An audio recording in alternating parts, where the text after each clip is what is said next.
यह कहानी 7 भाई और उनकी एक बहन की है। दोस्तों, बहुत समय पहले की बात है। किसी गांव में एक परिवार था और उस परिवार में 7 भाई अपनी एक बहन के साथ रहते थे। उनके माता पिता नहीं थे। यह उस समय की बात है जब लोग जंगली जानवरों का शिकार करते थे तथा औरतों का काम घर परिवार और बच्चों को संभालना होता था। ये 7 भाई उस गांव में अपनी बहन के साथ बड़े प्रेम से रहते थे। 7 भाई जंगल में जाकर जंगली जानवरों का शिकार करते थे और शिकार करके जब घर लाते तो बहन उन जानवरों को काटकर उनके मांस को पकाती थी और सभी मिलकर बड़े प्रेम से भोजन करते थे। ऐसे ही दिन गुजर रहे थे।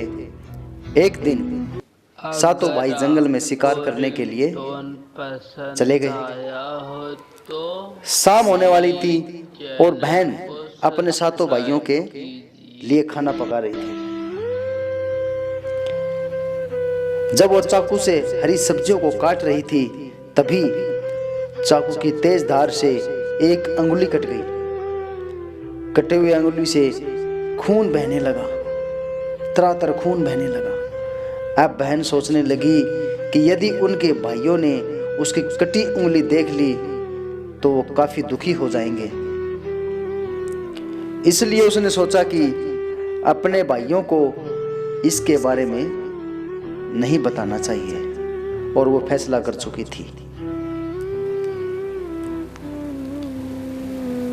और उनसे यह बात छिपाकर रखना चाहिए।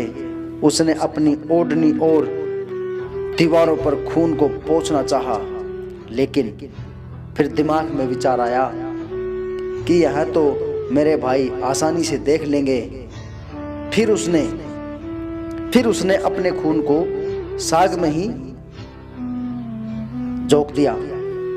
जब शाम को 7 भाई शिकार करके आए तो बहन ने भाइयों के लिए भोजन परोसा।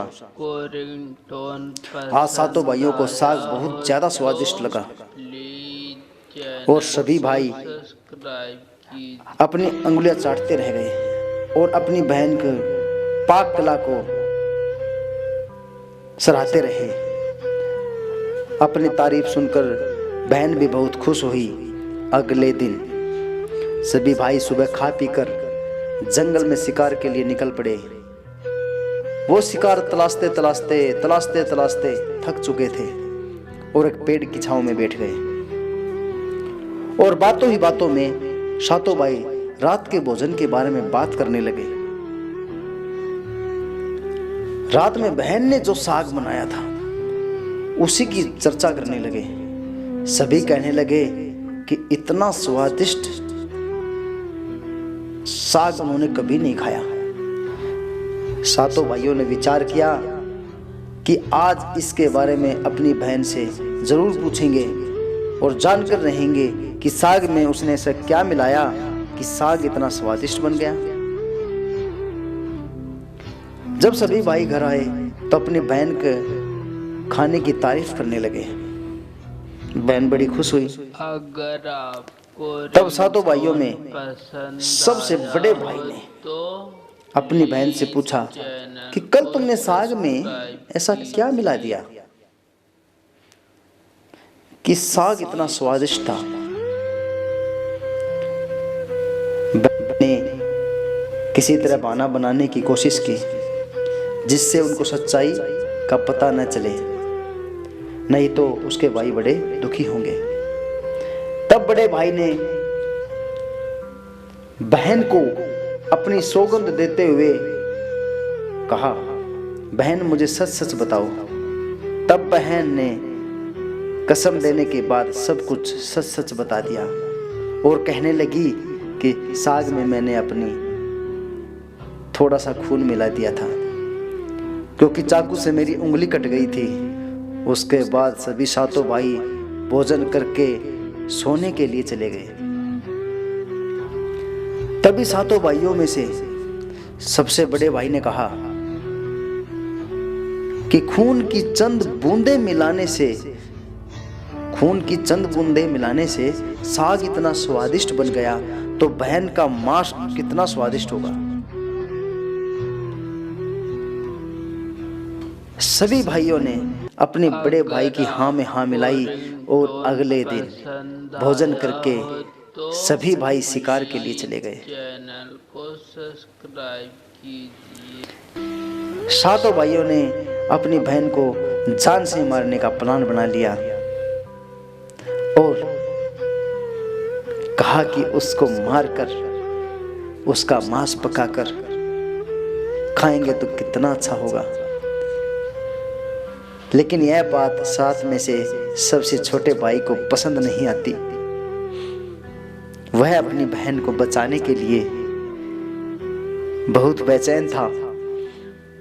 वह इसका खुलकर विरोध नहीं कर सकता था क्योंकि 6 भाई एक तरफ थे और वो सबसे छोटा था, इसलिए वो एक तरफ था।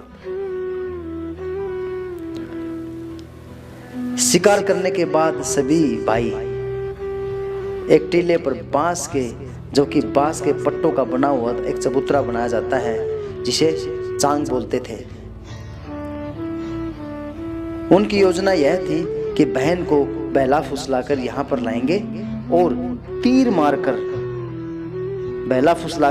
बहन को लाके उसे तीर मारकर अपनी बहन की हत्या कर देंगे और उसका स्वादिष्ट मांस खाएंगे। अगले दिन बड़े भाई ने अपनी बहन से कहा कि बहन, अब तुम विवाह योग्य हो चुकी हो और हमने तुम्हारे लिए एक योग्य वर की तलाश की है। अतः तुम सज संवर कर हमारे साथ चलो। बहन अपने भाई की बात सुनकर बड़ी खुश हुई और तैयार हो गई क्योंकि उसे अपने भाइयों पर विश्वास था। उस नादान को यह नहीं पता था कि तुझे सूली पर चढ़ाने के लिए भाई तैयार हो चुके हैं। चलते चलते जब बहन थक गई तब वह अपने बड़े भाई से कहने लगी कि भाई, और कितने दूर चलना है।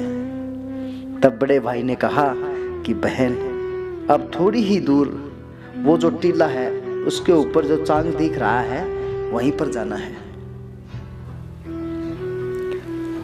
टीले पर पहुंचकर बड़े भाई ने अपने छोटे भाइयों से कहा कि इसे रस्सी से बांस के खंबे के सहारे बांध दो।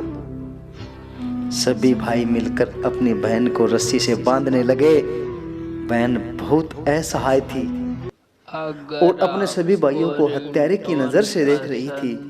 वो सोच रही थी कि आज एक बकरी कसाई के फंस गई और वह ईश्वर से कहने लगी कि हे भगवान, ये मेरे सभी भाई मेरे साथ क्या कर रहे हैं, मेरे खून के प्यासे हैं, क्यों ऐसा, क्यों भाई, क्यों? जिसके दिल में मेरे प्रति सराहना हो। ये सुनकर सबसे छोटे भाई का मन द्रवित हो गया, लेकिन वो बेचारा अकेले कर भी क्या सकता था। वह मजबूर था क्योंकि 6 भाई बहन को मारने के पक्ष में थे। बहन को बांधने के बाद बड़े भाई ने अपने सभी भाइयों को बाण से मारने का आदेश दिया।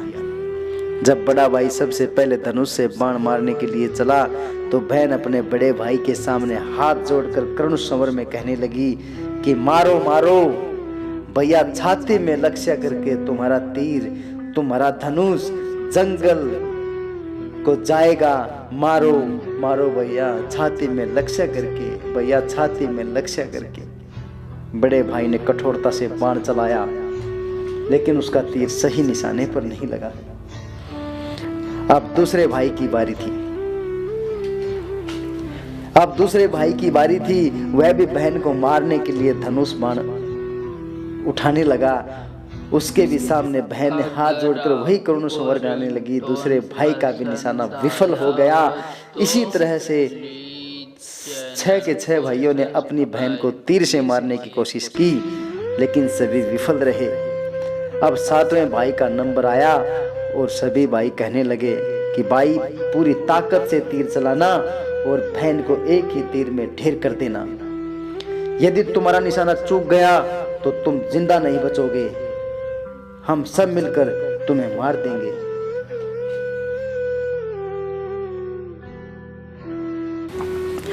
बहन ने अपने छोटे भाई की जान खतरे में देखी तो अपने भाई की जान बचाने का उसने निश्चय किया और वह ईश्वर से प्रार्थना करने लगी कि हे ईश्वर, मेरे भाई का तीर मेरी छाती भेदने में सफल हो जाए।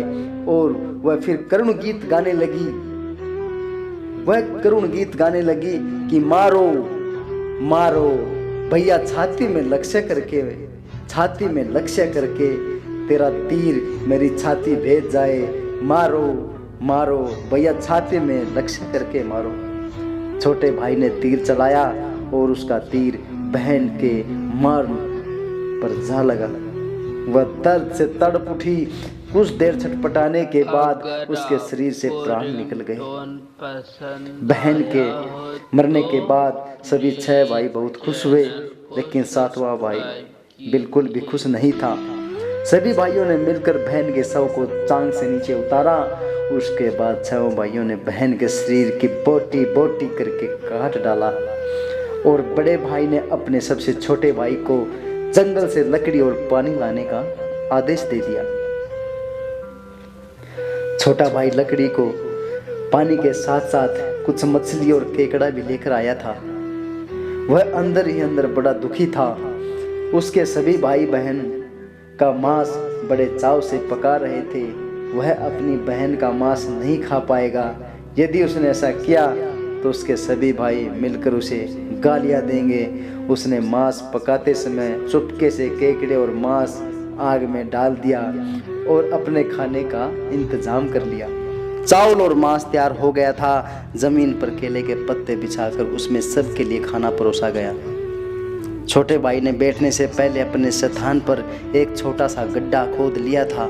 उसने केले के पत्ते में परोसे गए बहन के मांस को उस गड्ढे में डाल दिया तथा मछली और भात खाने लगा। बाकी 6 भाई अपनी बहन की हड्डियां चबाने लगे तो छोटा भाई केकड़ा चबाने लगा। भोजन करने के बाद बड़े भाई के कहने पर छोटा भाई ने सबका बचा हुआ जूठा साफ करने को कहा कि बहन बची हुई हड्डियां और उनके अन्य भाग जैसे कि सिर, नाखून, पंजे सबको इकट्ठा करके उसी गड्ढे में डाल दिया और ऊपर से मिट्टी डाल दी। कुछ समय पश्चात उसी स्थान पर बांस का एक पौधा उग गया। धीरे धीरे उस स्थान पर बांसों का एक झुरमुट बन गया। एक बार उसी स्थान पर एक संत आए और उसी बांस के झुरमुट तले छुपकर मल त्याग करने लगे। उसी समय आकाशवाणी हुई कि संत दुर्गंध आ रही है, संत दुर्गंध आ रही है। बार बार यही आकाशवाणी हो रही थी तो संत ने झटपट उसी स्थान को साफ कर दिया और उन्होंने झुरमुट में से एक बांस काट लिया और उसकी बांसुरी बना ली और उस बांसुरी को बजाकर लोगों के घर भिक्षा मांगने जाया करते थे और बदले में बहुत सारा उपदेश देते थे। एक दिन की बात है कि संत उसी गांव में उसी बड़े भाई के द्वार पर चला गया। तब 6 भाई का विवाह हो चुका था और 7वें भाई का विवाह अभी नहीं हुआ था और वो अकेला सबसे अलग रहता था। जो ही संत ने बड़े भाई के आंगन में कदम रखा उसी समय बांसुरी बोल उठी कि नहीं बाजो रे बांसुरी, यही है दुश्मन सबसे बड़ा। बड़े भाई के घर नहीं बाजो रे बांसुरी, दया प्रेम सब छोड़कर रिश्ते में यही दाग लगाया है। नहीं बजो रे बांसुरी, यही दुश्मन है सबसे बड़ा। बड़े भाई के घर नहीं बजो रे बांसुरी। योगी के बांसुरी से बार बार यही आवाज निकल रही थी, जिसको सुनकर बड़े भाई के पसीने आने लगे। उसने अपनी पत्नी से योगी को तुरंत भिक्षा देकर विदा करने को कहा। ऐसा करके संत सभी 6 भाइयों के पास गए। सभी के सामने यह बांसुरी वही गीत गाने लगी। सभी भाइयों ने अपनी पत्नी से भिक्षा दिलवाकर उस संत को अपने द्वार से विदा कर दिया। उसके बाद संत सबसे छोटे भाई के द्वार पर पहुंचते हैं। वह अकेला रहता था और सबसे अलग हो गया था। जैसे संत सातवें भाई के द्वार पर पहुंचता है वैसे ही बांसुरी बोल उठी, बाजो रे बाजो बांसुरी मेरे सबसे छोटे भाई के घर। मन की बात मन में छुपाकर युग युग से रखा है अंतर में, बाजो रे बांसुरी यही है मेरे सबसे प्यारे भाई का घर। योगी के बांसुरी से यह प्यार संगीत सुनकर छोटे भाई ने उस संत का अपने घर में स्वागत किया और संत को बैठने को कहा। संत को जलापान करवाया तो छोटे भाई ने बांसुरी के बारे में योगी से पूछा तो संत ने सब कुछ कह सुनाया कि उसने कैसे बांस की काटकर बांसुरी बनाई है और कैसे आकाशवाणी हुई थी। छोटे भाई ने संत से विनती की कि वह इस बांसुरी को मुझे दे दे। यह सुनकर संत ने उसे बांसुरी सौंप दी। संत के चले जाने पर छोटे भाई ने बांसुरी को अपने सिरहाने पर धूप दीप जलाकर बड़े सम्मान के साथ रख दिया। कुछ समय बाद छोटे भाई के घर में परिवर्तन दिखाई देने लगा। जब वो काम से घर लौटकर आता तो अपना घर साफ सुथरा पाता। जब रोज रोज उसके गैर मौजूदगी में उसके घर की सफाई होने लगी तो वह अपने भाभियों से जाकर पूछने लगा कि हमारे गैर मौजूदगी में क्या आप लोग हमारे घर की सफाई करते हो? तो सभी ने कहा हमें अपने काम से फुर्सत ही नहीं मिलती जो हम तुम्हारे घर पर जाके सफाई करेंगे। यह सुनकर छोटे भाई ने यह निश्चय किया कि वो आज छुपकर देखेगा कि उसकी गैर मौजूदगी में उसके घर की साफ सफाई कौन करता है। इसलिए छोटा भाई काम पर नहीं गया और घर में छुपकर देखने लगा। घर सुनसान होने पर जिस स्थान पर उसने बांसुरी स्थापित की उसी बांसुरी से उसके बहन के शकल की एक लड़की निकलती है और उसके घर का सारा काम करके उस बांसुरी में समा जाती है। यह सब देखकर छोटे भाई को अपनी आंखों पर विश्वास नहीं हो रहा था। उसके बाद उसने यह बात अपनी बड़ी भाभी को बताई तो बड़ी भाभी ने अपने छोटे देवर को समझाया कि जैसे ही लड़की बांसुरी से बाहर निकले तुम उस बांसुरी को आग के हवाले कर देना। उसके बाद उसने यह बात अपनी बड़ी भाभी को बताई तो बड़ी भाभी ने अपने छोटे देवर को समझाया कि जैसे ही लड़की बांसुरी से बाहर निकले तुम उस बांसुरी को आग लगा देना। उसके बाद उस पर तुलसी जल छिड़क देना, फिर देखना कि क्या होता है। छोटे भाई ने अपनी बड़ी भाभी के कहे मुताबिक सारा काम किया। वह बांसुरी से लड़की के निकलते ही बांसुरी को आग लगा देता है और लड़की पर तुलसी जल छिड़क दिया। तुलसी जल के स्पर्श से वह लड़की मानव रूप में आ गई। भाई ने देखा तो यह उसकी छोटी प्यारी बहन है। उसने अपनी बहन को गले से लगाया। उसके बाद दोनों भाई बहन बड़े प्रेम से रहने लगे। लड़की पर तुलसी जल छिड़क दिया। तुलसी जल के स्पर्श से वह लड़की मानव रूप में आ गई। भाई ने देखा तो यह उसकी छोटी प्यारी बहन है। उसने अपनी बहन को गले से लगाया। उसके बाद दोनों भाई बहन बड़े प्रेम से रहने लगे। बहन ने भाई को और भाई ने बहन को अपना लिया और दोनों उसी घर में प्रेम पूर्वक रहने लगे।